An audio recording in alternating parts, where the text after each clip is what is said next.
شاید ہی کوئی اہل بیت کا چاہنے والا ہو جسے حدیث قصہ سے آشنائی نہ ہو۔ جبریل امی علیہ السلام چادر میں آ گئے، آپ نے آ کے چھٹا ہونے کا کہا کہ میں بھی، اچھا یہ چادر میں، یہ چادر بھی عجیب چادر ہے، نبی پر آئی تو ان پر پوری رہی، امام حسن آئے تو ان پر پوری رہی، امام حسین آئے تب بھی پوری رہی، مولا علی آ گئے، جناب زہرا آ گئی تب بھی پوری رہی۔ یہ چادر نور کی چادر ہے۔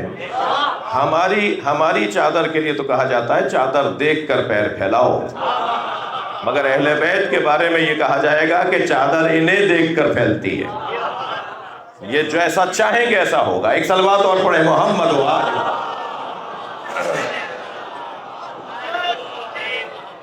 تو اس پیغام میں بھی جو جملہ عرض کرنا چاہ رہا تھا کہ اس حدیث کے اندر بھی ہم فاطمتو و ابوہا و بالوہا و بنوہا، جی اللہم صلی اللہ، ہم فاطمہ عربی کا کامل مکمل جملہ ہے جس کا ترجمہ ہوگا یہ سب فاطمہ ہیں۔ جب یہ چادر میں ایک جگہ آ جائیں اور جبریل نہ پہچان سکیں تو یہ سب فاطمہ ہو جاتے ہیں، اور جب یہ باہر علیحدہ علیحدہ ہوتے ہیں تو کوئی علی ہوتا ہے، کوئی حسن ہوتا ہے، کوئی حسین ہوتا ہے، لیکن جب یہ ایک ہو جاتے ہیں تو یہ سب فاطمہ ہیں۔ فاطمہ کا مطلب کیا ہے؟ یعنی فطمت عن معرفتہا۔ تین تشریح کی ہیں معصومین نے، تین مختلف وضاحتیں ہیں ائمہ اہل بیت سے کہ فاطمہ، لفظ فاطمہ، اسم فاطمہ سلام اللہ علیہا،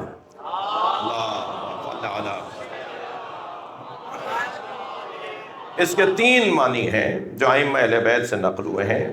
ان میں سے ایک معنی فاطمہ یعنی جس کی معرفت سے لوگ عاجز ہوں، فطمت عن معرفتہا، فاطمہ یعنی جس کی معرفت سے فطمت، جدا ہیں، لوگ دور ہیں، معرفت فاطمہ حاصل نہیں ہو سکتی۔ سیدہ نے تو ایک دفعہ اپنی طرف اشارہ کر کے فرمایا انا لیلۃ القدر، میں شب قدر ہوں، وما ادراک ما لیلۃ القدر، اور تمہیں کیا پتا شب قدر کیا ہے؟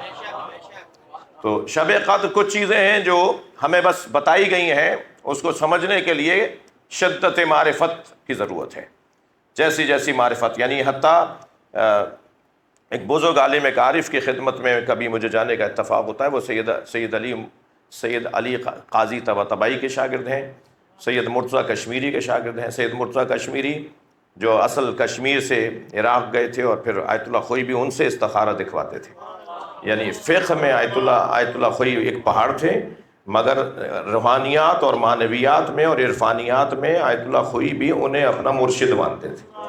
وہ یہاں اس کشمیر سے گئے تھے، جن کے ایک فرزند آیت اللہ پرہیزگار اس لائن زیریہ میں، شاید علی بھائی کو کچھ یاد آ جائے، سچے بھائی کے ساتھ حامد رضوی صاحب نوحہ پڑھواتے تھے۔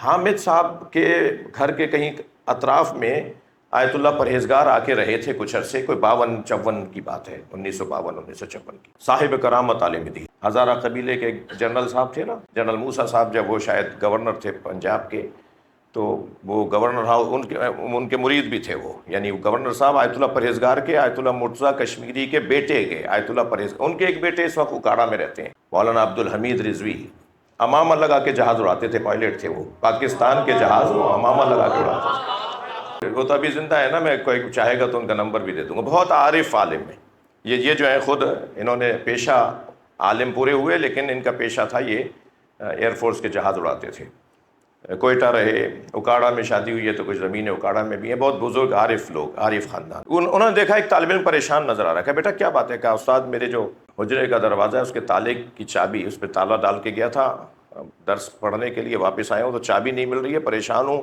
اب استادوں سے، پرنسپل صاحب سے پوچھنا پڑے گا کہ توڑ دوں کیا کروں؟ تو انہوں نے کہا کہاں ہے دروازہ، کون سا دروازہ ہے؟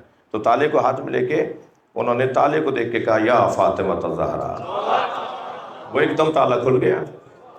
تو اس نے کہا بیٹا جاؤ اپنے کام کرو۔ کہا استاد یہ کیا کیا آپ نے؟ کہنے یہ کون سی بات کی ہے میں نے؟ جب ام موسیٰ کے نام پہ تالا کھل جائے تو کیا ام حسین کے نام پہ کوئی تالا نہیں کھلے گا؟ تو یہ جو ان کے بیٹے آیت اللہ پرہیزگار یہاں تھے، اسی کچھ عرصے رہے لائن زیریہ میں، اور صبح کوئٹہ ہوتے تھے تو شام کراچی ہوتے تھے، اور دوسرے دن صبح نجف ہوتے تھے، وہ طی الارض والی کیفیت۔ تو وہ یہیں رہے تو انہیں برابر سے یہ حامد صاحب کی والدہ انہیں دودھ بھیجتی تھیں، بکری پالی ہوئی تھی. اچھا بکری خاص طور پر انبیاء اور ائمہ نے دودھ دینے والے جانوروں میں جس جانور کو شفقت کی نگاہوں سے دیکھا ہے وہ بکری ہے. ٹھیک ہے، صلوات پڑھ لیں ذرا محمد وآلہ.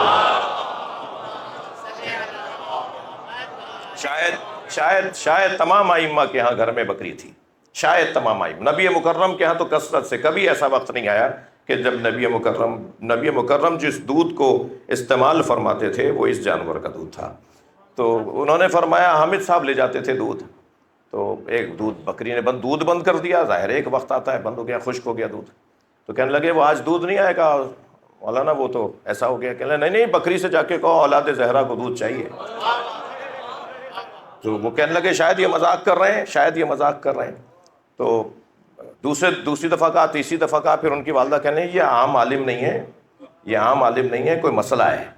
تو قریب جا کے ہماری اماں نے اس کا کان پکڑ کے کہا کہ وہی جملہ کہا جو انہوں نے کہا تھا. وہ کہتی ہیں کہ ابھی یہ کہہ کر لوٹی تھیں کہ بکری کے تھن میں دودھ اترنا شروع ہو گیا. اور جب تک وہ یہاں رہے، یہ تو مشاہدوں والی بات بتا رہا ہوں نا آپ کو، جب تک وہ یہاں رہے وہ جانور ان کی خدمت کرتا رہا. جی میں جو بات کرنے جا رہا ہوں، میں نے آیت اللہ بہجت کو اپنی آنکھوں سے دیکھا ہے، ان کے پیچھے چلا ہوں. اب نماز فجر کے بعد روزانہ جناب معصومہ کے حرم میں آتے تھے اور دروازے سے لے کے زری تک کوئی 50 جگہ دیواروں کو، دروازوں کو چومتے تھے. جب کسی نے ان سے کہا کہ آپ یہ جو عمل انجام دیتے ہیں، فرمانے لگے بی بی کے حرم کی اینٹیں گواہی دیں گی کہ میں آتا تھا. یہ ان لوگوں کی دید ہی کچھ اور ہوتی ہے. ان کے شاگرد جو کچھ تھوڑی سی جوتیاں میں نے ان کی سیدھی کی ہیں، آیت اللہ محمد باقر فخار اس وقت اصفہان میں ہوتے ہیں. میں ان سے پچھلی دفعہ جب ملنے کے لیے گیا تو 2 گھنٹے میں ان کی خدمت میں رہا. بڑھاپے کی وجہ سے، ضعیفی کی وجہ سے وہ اپنا پیر پھیلا کے بیٹھنا چاہ رہے تھے گھٹنے کی تکلیف کی وجہ سے، تو وہ اپنی ایک چادر ڈال دیتے تھے اور اس میں بھی ہم سے پوچھ کر انہوں نے ایسا کیا. لیکن اس پورے دورانیے میں اس تکلیف کے باوجود جب بھی جناب زہرا کا نام آتا تھا تو انہوں نے دیوار سے ٹیک لگائی بھی ہوتی تھی جب بات کر رہے تھے، لیکن جب بی بی کا نام آتا تھا پہلے ٹیک اپنی دیوار سے، اس دیوار سے اپنی کمر کو دور کرتے تھے، ٹیک ختم کرتے تھے، گردن جھکا کر بی بی کا آنکھیں بند کر کے نام لیتے تھے. یہ 2 گھنٹے میں کم و بیش کے 10 دفعہ تو ایسا ہوا ہوگا. تو میں نے جب اختتام ہونے لگی، ہماری ملاقات ختم ہونے لگی، تو میں نے استاد سے یہ سوال کیا کہ استاد آپ کا اور بھی نام آتے تھے مگر بی بی کے نام پر آپ کا یہ ایک کیفیت ہو جاتی تھی. تو فرمانے لگے بیٹا سیدہ کے نام پر یہ عمل انجام دو، قیامت میں سب کو ایسا کرنا پڑے گا.